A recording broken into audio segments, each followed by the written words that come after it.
So there was a time when the board practically lived in your home for a while as we organized our activities, wasn't there?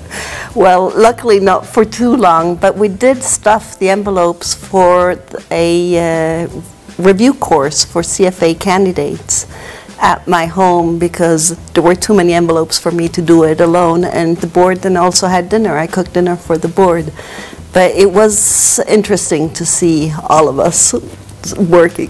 That was the time before internet, obviously, but it also reflects on the fact that the society had many more members than we had initially planned for. Yes.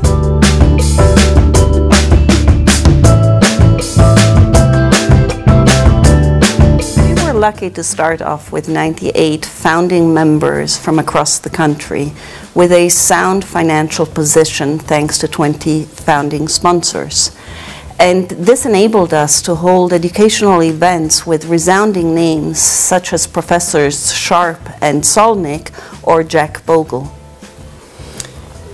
Given the tremendous amount of financial excellence, professional excellence here in Switzerland, it's a source of, it is only fitting, and it's a sort of source of great satisfaction that one of the very first societies outside of North America to be directly affiliated with what was then called AIMR should have been set up in Switzerland. It was actually very touch and go. I was invited to Charlottesville to attend the board meeting of the Board of Governors and asked to sit outside of the room for what seemed the longest time before somebody finally came out and asked me to come inside, and they said, "Congratulations, you can set up the Swiss Society."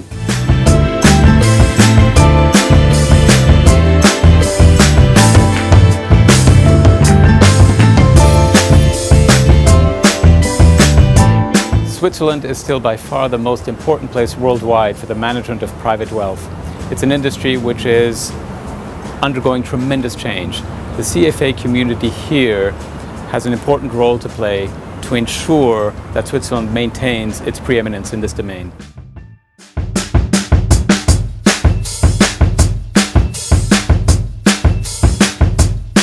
CFA, that time when I actually finished it, was a wonderful occasion because it opened up me to the Anglo-Saxon concept. So that time it was really on spot, I could use it, and that helped my career.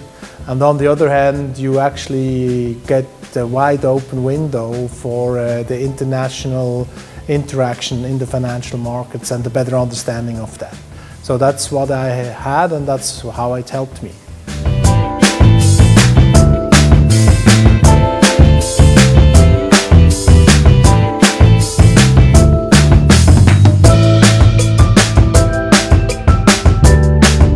Trained physicist, so when I went to university or ETH, I didn't learn a lot about investment or economics. So it really helped me to get this basic set of knowledge, basic body of knowledge that I didn't learn at university. Mm-hmm. So basic understanding for the concepts and language. So you have a it's more than basic. You have a broad understanding of all the tools, all the models, and all the investment instruments that are out there. So you don't have to know everything by heart, but you know what tools are out there. The CFA curriculum and CFA charter role actually kick-started my career 15 years ago as an equity analyst. It was the first time to have really a practitioner's education, and it helped me all the way. It gave access to content, to continued learning, and to a network of people. And when I turn the perspective around, I think for Switzerland it's an essential to have an organization on board which sets international standards and which actually makes it for international players easier to make business in the financial world in Switzerland. In the aftermath of the financial crisis, deregulating global markets became a global megatrend. This had a particular impact on Switzerland, given its traditional low-touch approach towards regulation. But what should be the purpose of regulation? Can there be smart rules which effectively protect the market's integrity? As CFA charter holders, we do not believe in check-the-box compliance exercises. We rather advocate level playing fields among the market participants and promote ethical behavior in line with our code of ethics and standard of professional conduct. We guard our clients' best interest and intend to ensure the future of finance.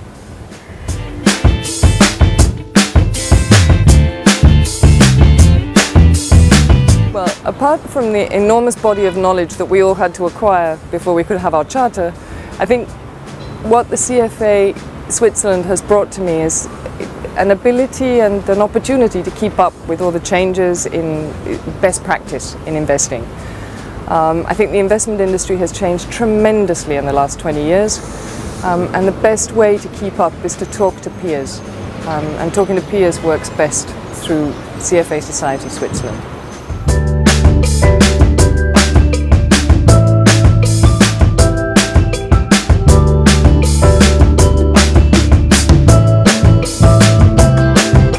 CFA Switzerland is a member organization that has no corporate interest to defend.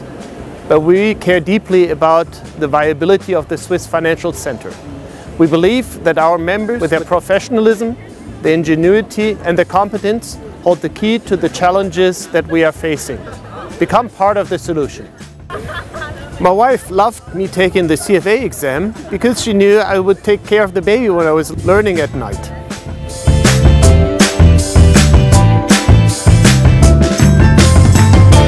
Actually a very technical person. I used to work in the computer science industry before.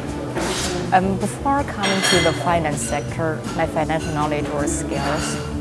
Well, learning by doing from my daily job, that was not enough for me. So I was looking for an education program. For that, I chose the CFA program because I consider the CFA program as a systematic and professional program which covers major aspects in finance, in particular financial investment. For me, my personal goal is to become a person who is having skills in both technology and finance. For my previous academic career, I hold a PhD in economics. A few years ago, I decided to start with a CFA program. Of course, with a family, you can imagine it's hard to find time, and besides all the working hours I have to do. But nevertheless, the program, the curriculum, it's very exciting, with a lot of illustrative examples. And so far I also benefited a lot from the networks, from the people I met, and also from the research the CFA provides. And I guess, or hope, as a level 3 candidate, that I will soon have finished the program and also belong to that network.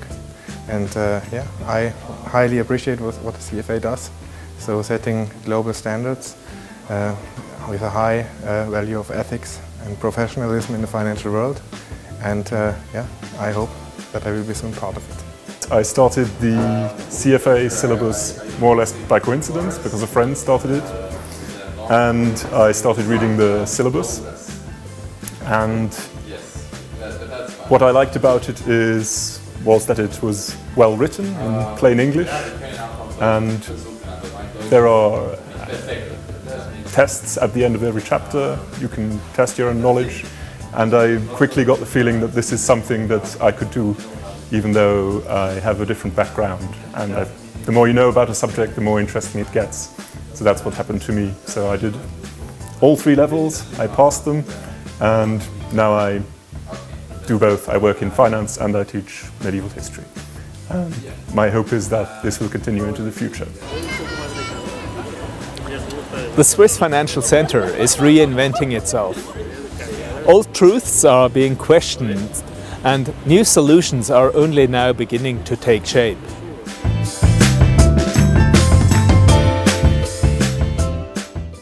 CFA Society Switzerland is the independent non-profit alumni organization of CFA charter holders and finance professionals with more than 2,800 members in Switzerland.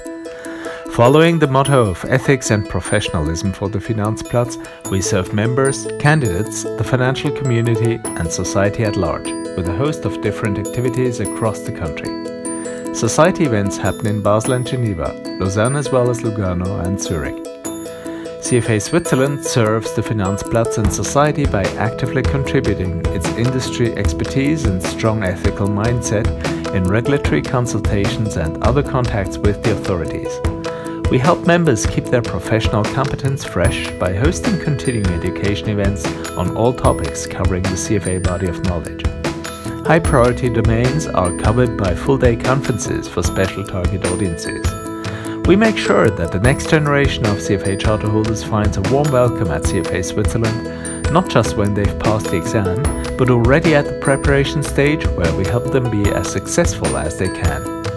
Last but not least, a range of social events such as an annual member dinner provide ample opportunities to build and strengthen the network among members, every professional's key resource. All these activities would be unthinkable without the tireless efforts of a great many volunteers serving the society by networking with a purpose. It is their time and energy that will keep the society going for the next 20 years and beyond.